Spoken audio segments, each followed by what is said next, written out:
তারা বলছে বাঙালি এনআরসি করব, মুসলমানগুলোকে বাংলাদেশে পাঠাবো। বাংলাদেশ তো বাপের দেশ, এই দেশে আমার বাপের জমি, এটা ঠিক কিনা জোরে বল। তো আমি যেটা বলতেছি এবার বুঝতে পারবেন, এরা অনেক চেষ্টা করে এনআরসি করেছে কিন্তু লাভ হতে পারেনি, উল্টা ওদেরই লস, ওরাই বেশি বাঁচবে। ভালো করে বুঝেন কথাটা। এ তো মানে নর্মাল ব্যাপার। আসল কেসেট কোনটা? ইংরেজেরা, এটা যেটা বলতে চাইছি আমি,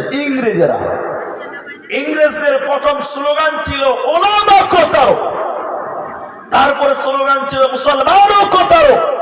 কারণ মুসলিমদের আলেমরা ভারত স্বাধীনতার ব্যাপারে সবচেয়ে বেশি অবদান রেখেছে, ঠিক কিনা জোরে বলো।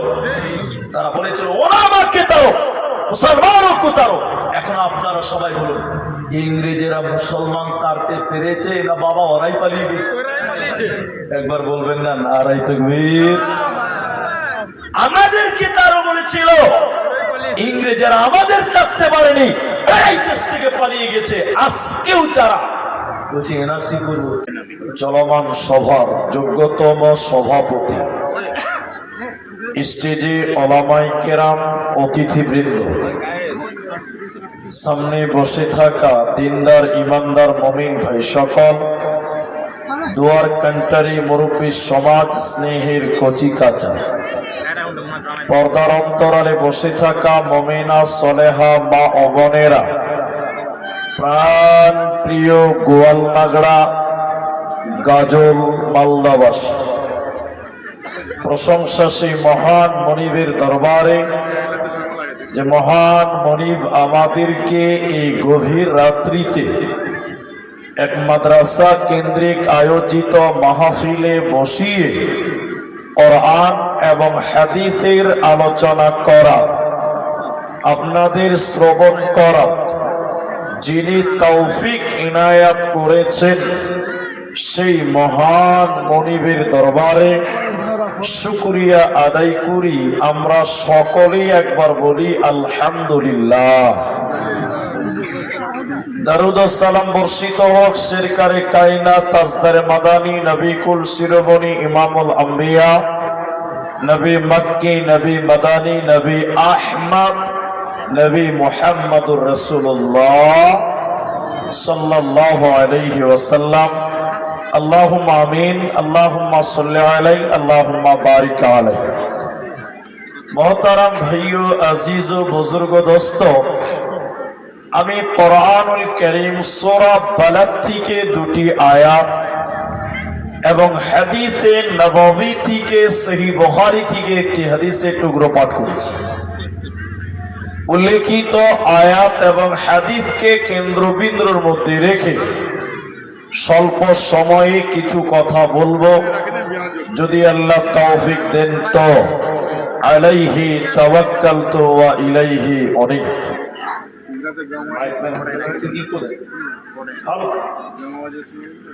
আমি আপনাদের সামনে আমার আলোচ্য বিষয় বলার পূর্বে মাত্র দুটি আবেদন করব।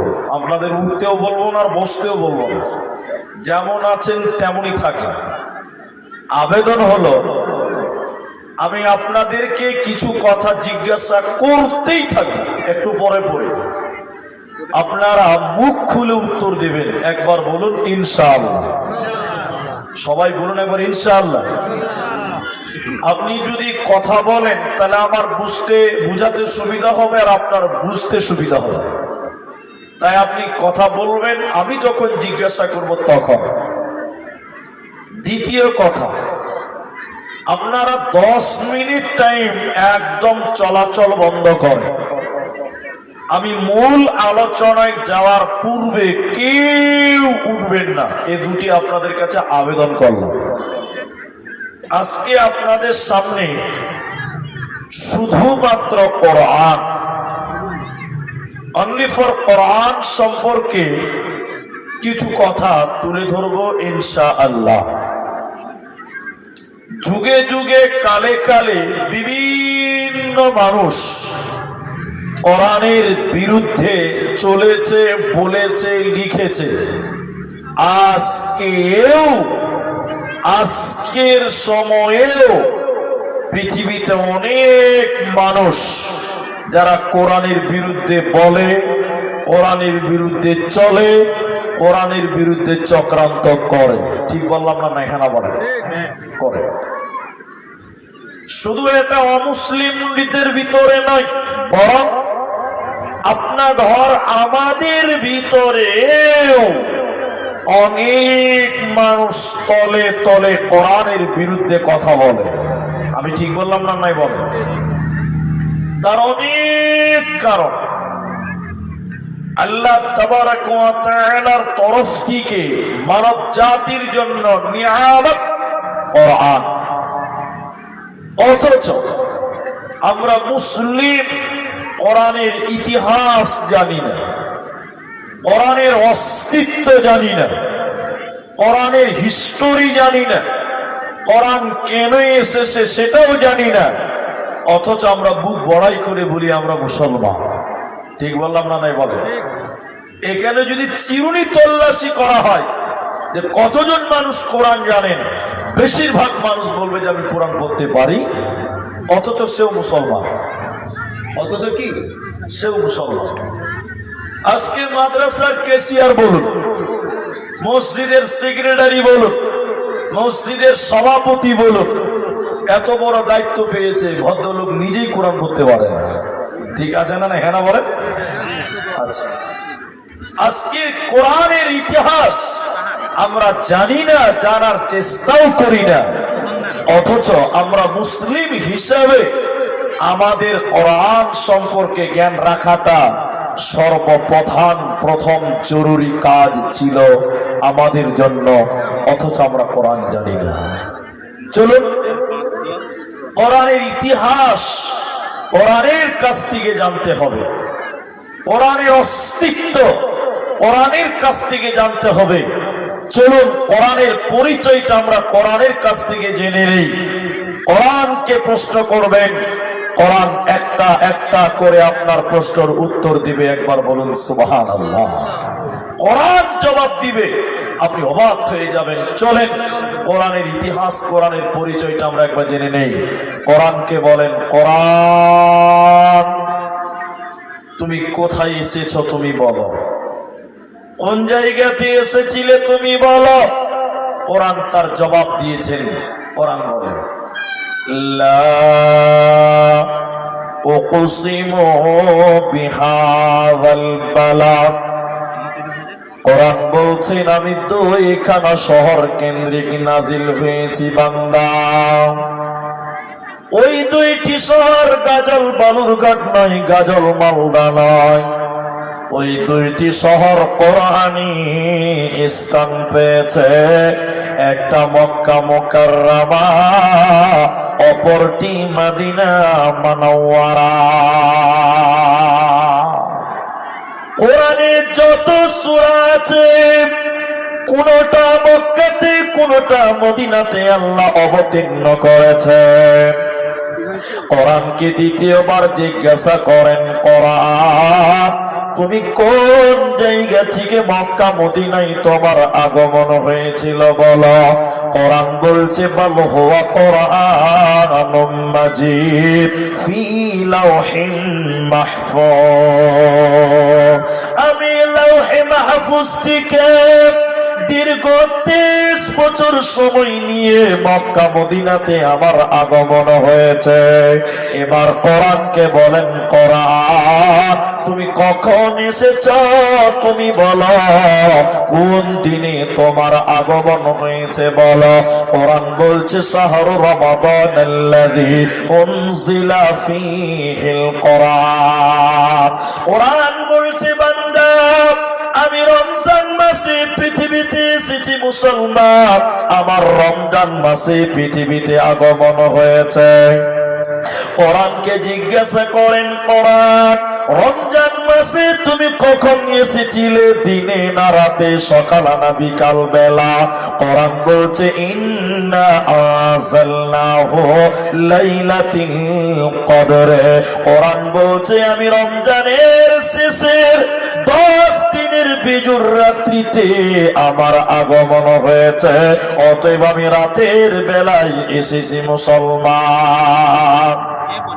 কোরআনকে আবার জিজ্ঞাসা করেন, কোরআন তুমি কেন এসেছো বলো, তোমার আগমন হয়েছে কেন বলো, তোমার উদ্দেশ্য কি, তোমার টার্গেট কি, তোমার লক্ষ্যটা কি তুমি বলো।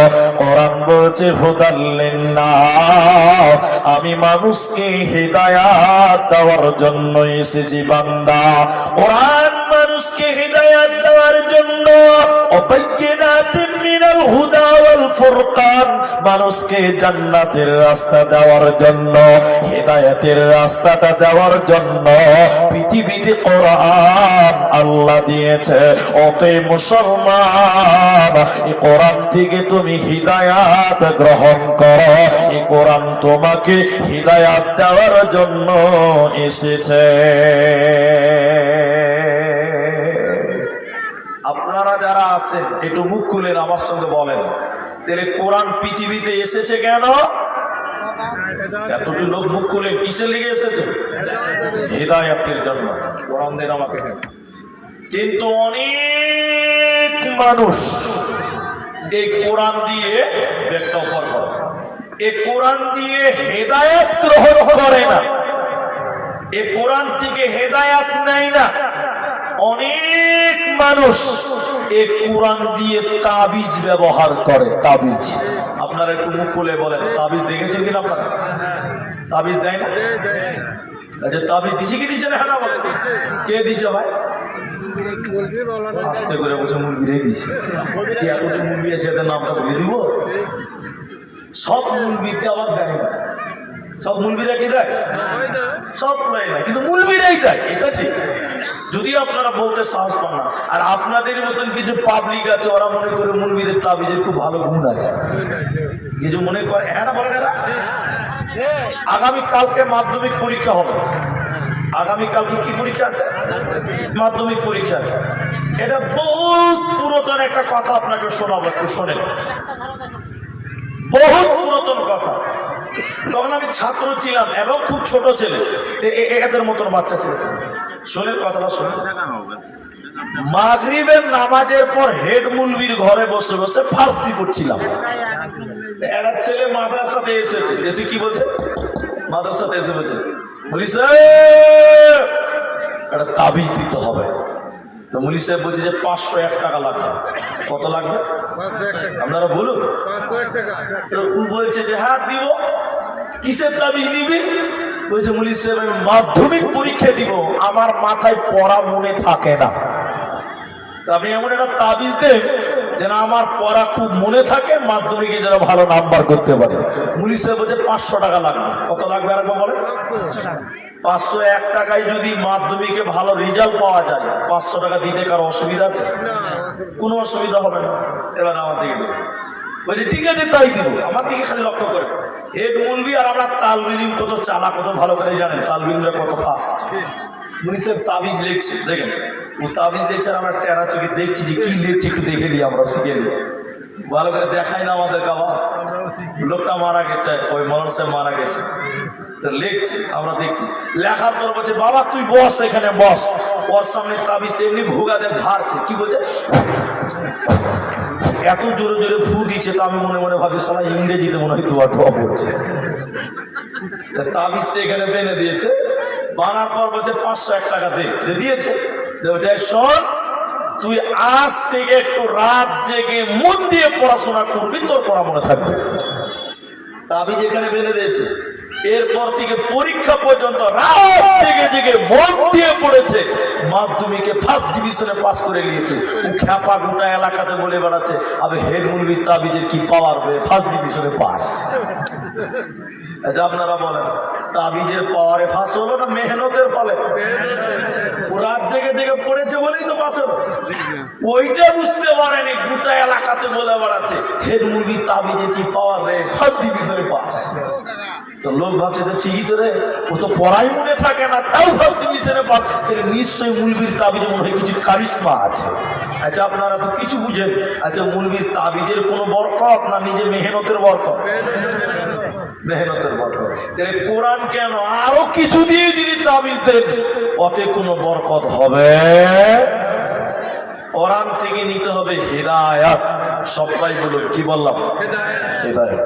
হাদিসের ভিতরে বিশ্বনবী বলছেন মানিত্তাবাল হুদা, ওলামা ইকরাম আছে তিরমিজির বর্ণনা, নবীজি বললেন মানিত্তাবাল হুদা বিগাইরিল কোরআন আদাল্লাহুল্লাহ দাল্লা ইউদিল্লু।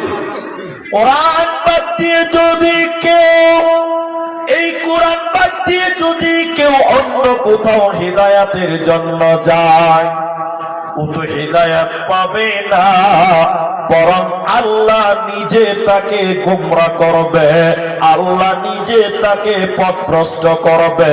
তাহলে কোরআন বাদে অন্য কোথাও হিদায়াতের জন্য যাওয়া যাবে না, চলবে না।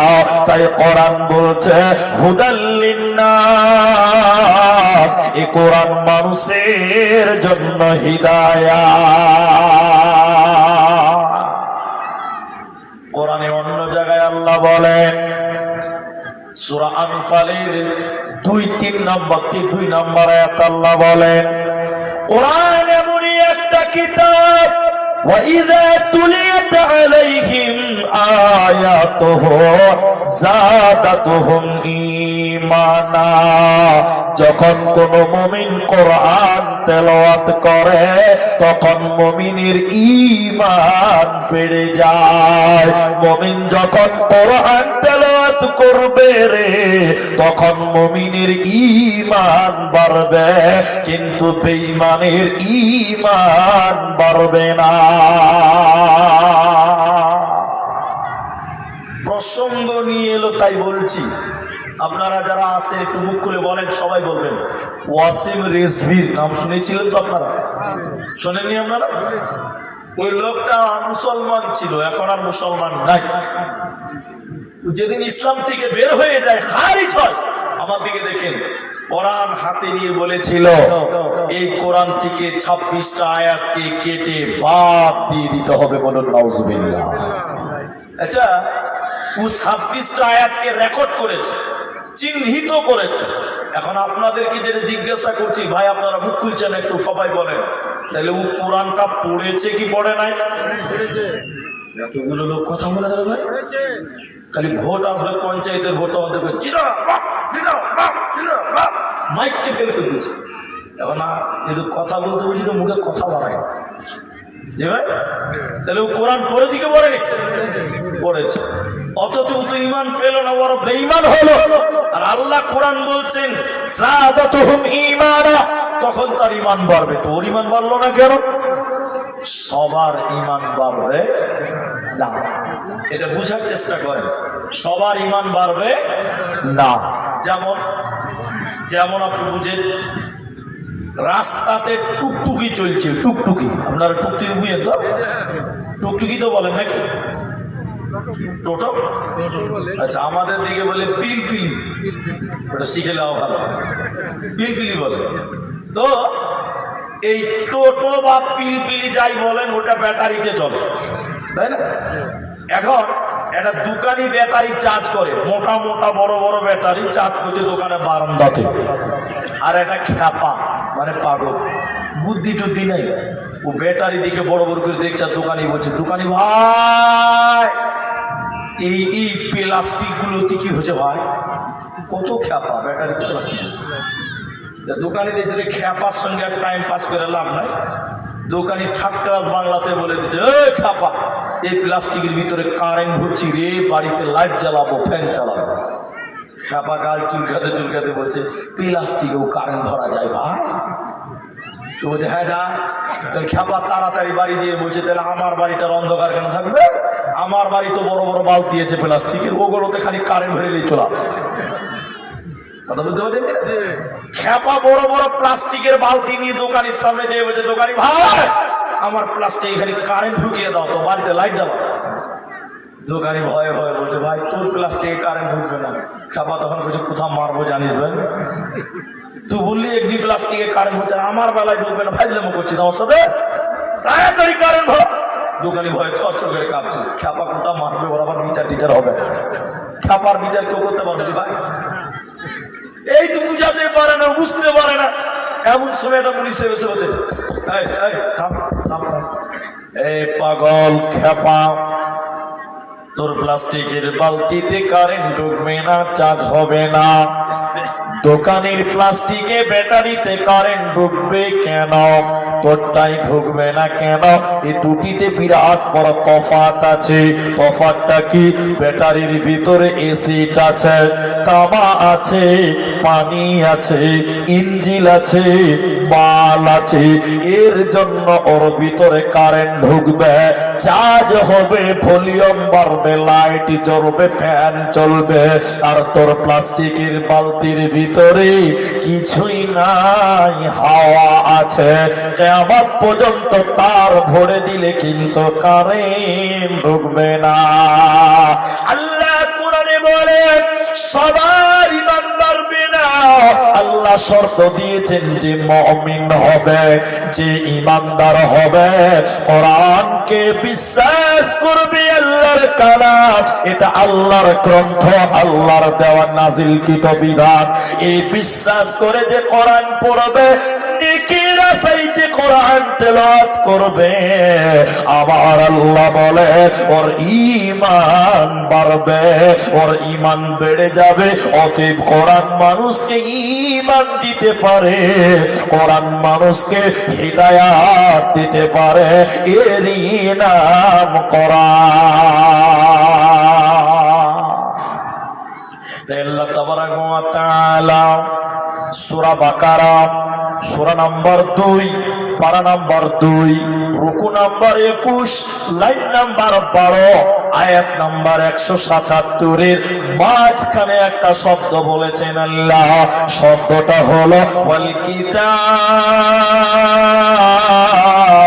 বামানা আমার যত কিতাব আছে রে, আল্লাহর যত নাযিলকৃত আসমানি কিতাব আছে, ওর ভিতরে ধরেলেন কোরআন। আল্লাহ বলেন কোরআনের উপরে তোদের ঈমান রাখতে হবে যদি তোমরা মুত্তাকি হতে চাও। আর যে কোরআনকে বিশ্বাস করে না, কোরআনকে যে সন্দেহ করবে রে, ও জান্নাতে যাবে না, পাবে না, পাবে না। সবাই আমার সঙ্গে বলেন, বাদ যাবে না। এই কোরআনে কোনো ভুল আছে ভাই? এতটি লোক কত অলস। এই কোরআনে কোনো ভুল আছে জি ভাই?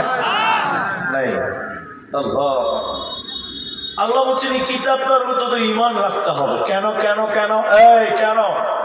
কারণ এই কিতাবে লা রাইবা ফি, এই কিতাবে কোনো সন্দেহ, কোনো ভেজাল, কোনো অসুবিধা নাই। তো মানেন না কেন? অসুবিধা নাই তো মানে না কেন? তার মানে কিছু গন্ডগোল, মানুষের মানতে অসুবিধা হচ্ছে। শোনেন, আমি যেটা বলতেছি, মক্কার কাফেরেরা, মক্কার মুশরিকেরা, ওরা কোরআনকে মানত না। মক্কার মুশরিকেরা বলেছিল এই কোরআনটা আল্লাহর কালাম নয়, এই কোরআনটা হলো নবী মুহাম্মদুর রাসূলুল্লাহ সাল্লাল্লাহু আলাইহি ওয়াসাল্লাম তিনার নিজের হাতে বানানো কিতাব। বলুন নাউজুবিল্লাহ। এই জন্য মক্কার কাফেররা বলেছিল এটা আল্লাহর নয়, মুহাম্মাদের। এই জন্য মুহাম্মদকে বলেছিলেন তিনি কবি, তিনি কবি, তিনি কবি, তিনি শিল্পী, তিনি সাহিত্যিক। এই জন্য নবীকে কবি বলেছিল। বলেছিল এই কোরআনটা নবী বানিয়েছে। একবার আপনারা বলুন, কোরআন কি নবী বানিয়েছে না আল্লাহ দিয়েছেন? আল্লাহ দিয়েছেন। তো দেখেন ঘটনা শুনে, তো নবীকে ফের কবি বললো কেন? নবীকে ফের কবি বলা হলো কেন? আপনারা কবি নজরুলের নাম শুনেছেন, কবি রবীন্দ্রনাথের নাম শুনেছেন, ধীরেন্দ্রনাথের নাম শুনেছেন, আরো বিভিন্ন কবি। তো কবি কাকে বলে? যে কবিতা আবৃত্তি করে। যেমন কবিতা একটু বলি, আতা গাছে তোতা পাখি ডালিম গাছে, বাকিটুকু আপনারাই ভালো জানেন আমার চাইতে। একে কবি বলে, কবিতা বলে। আগেরটার সঙ্গে পরেরটার মিল আছে, ওটাকে কি বলে? তারা বলে কবিতা বলে। কি বলে? তো নবীকে কবি বললেন কেন? কারণ কোরআনের মতন মিল পৃথিবীর দ্বিতীয় কোন কিতাবে আর এত সুন্দর মিল নেই। বলুন সুবহানাল্লাহ। দেখবেন, বিসমিল্লাহির রহমানির রহিম। والشمس وضحاها والقمر إذا تلاها والنهار إذا جلاها والليل إذا يغشاها والسماء وما بناها والأرض وما طحاها ونفس وما سواها فألهمها فجورها وتقواها এত সুন্দর মিল মক্কার কাফেররা তাই বলেছিল নবী কবি হয়ে গেছে, নচিত এত সুন্দর কবিতা বানাতে পারত না। আল্লাহ ওদেরকে চ্যালেঞ্জ দিয়ে আয়াত নাযিল করলেন। মক্কার মুশরিকদের চ্যালেঞ্জ দিয়ে বললেন, হে মুশরিকেরা, যদি বলো এই কোরআনটা নবী বানিয়েছে, আমি আল্লাহ বলছি নবী দিয়ে একজন মানুষ, তোমরাও যেমন মানুষ। পার্থক্য তার কাছে ওহী নাযিল হয়, তোমাদের কাছে হয় না। তোমরা যদি বলো বিশ্ব নবী কোরআন বানিয়েছে, তিনি মানুষ, আমি আল্লাহ বলি তোমরাও তো মানুষ, তোমরা কেন কোরআন বানাতে পারো না? নবী যদি 30 পারা বানিয়েছে দাবি করো, তাহলে তোমরা মানুষ, তোমরা কেন বানাতে পারো না? আল্লাহ তাবারাক ওয়া তাআলা বলেন, ওয়া ইন কুনতুম ফী রাইবিম মিম্মা নাযালনা আলা আবদিনা ফাতু বিসূরাতিন মিন মিথলিহি ওয়াদউ শুহাদা। আল্লাহ চ্যালেঞ্জ দিয়ে বললেন, মুশরিকেরা, এই কোরআনের মতন 30 পারা বানাতে হবে না, 114টা সূরা বানাতে হবে না, একটা আয়াত তোমরা বানিয়ে দেখাও। ইন কুনতুম সাদিকিন, যদি তোমরা প্রকৃত সত্য হয়ে থাকো। পৃথিবীর কেউ কোরআন বানাতে পারেনি, ভবিষ্যতেও কেউ পারবে না, এরই নাম কোরআন। আল্লাহ তাবারাক ওয়া তাআলা বলেন, ওয়াল কিতাব, আমার আসমানি কিতাবের উপরে, কোরআনের উপরে তোমাদের ঈমান রাখতে হবে যদি তোমরা জান্নাতি হতে চাও।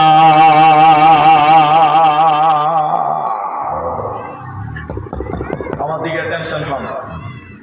কোরআনের বিরুদ্ধে এখনো ষড়যন্ত্র চলছে। কি বলছেন, চলে না? আপনারা বলুন, চলে না? আপনি জানেন না আসামে কি অবস্থা আছে? কিছুদিন আগে মাদ্রাসা বন্ধ হয়েছে, সরকারি মাদ্রাসা। পশ্চিমবঙ্গে আলিয়া মাদ্রাসা, ঠিক আছে না, সিনিয়র মাদ্রাসা, হাই মাদ্রাসা, এমই মাদ্রাসা, এগুলো পশ্চিমবঙ্গে একটা বোর্ড আছে, মাদ্রাসা বোর্ড আছে না? আছে। আসামেও ছিল, ভেঙে দেওয়া হলো। সব মাদ্রাসা, সরকারি মাদ্রাসাগুলোকে ভেঙে সেগুলোকে স্কুল বানিয়ে দেওয়া হলো। আপনি এটা তো আলাদা হলো, এটা মেনে নিলাম, যাক সরকারি জিনিস, ওরা ওদের ব্যাপার ষড়যন্ত্র করে করেছে, দুঃখ অত নাই, যদিও দুঃখ আছে অতটা না। কিন্তু জানেন না, বেশ কিছুদিন পর, অর্থাৎ কিছু এই 1 বছর আগে, দুটি মাদ্রাসাকে, হাফিজিয়া মাদ্রাসা, বাবার টাকা, সরকারের বাপের টাকার নয়, আপনার আমার শ্রমের টাকা, ঘামের টাকা, কষ্টের টাকায় হাফিজিয়া মাদ্রাসা চলে, ঠিক কিনা জোরে বলুন? আপনার গোয়ালনাগরা মাদ্রাসা মমতার টাকা, মোদির টাকা, আরে মোদির বাপ আপনার টাকা, ঠিক কিনা জোরে বলুন? আপনার টাকা। এই মাদ্রাসায় যদি হাত দেয় কলিজাতে আগুন লাগবে, লাগবে না? লাগবে। এরকম কয়েকটা মাদ্রাসাকে ভেঙে দেওয়া হবে। আমি যেটা বলতে চাইছি শোনেন, এবার আমি মূল আলোচনাতে এলাম। এখনো পৃথিবীতে কোরআনের বিরুদ্ধে ষড়যন্ত্র চলছে। একটু বলবেন আপনারা, এটাও জানেন যে আমার আসামে এনআরসি হয়ে গেছে, এটা জানেন তো আপনারা? আপনারা এটা জানেন এনআরসি তে কত লোক বাদ গেছে, এটা জানেন আপনারা? এটা হয়তো জানেন না। আপনারা হয়তো কেউ পেপার পত্রিকায় পড়েছে, কত লোক বাদ গেছে জানেন না? 19 লক্ষ লোক না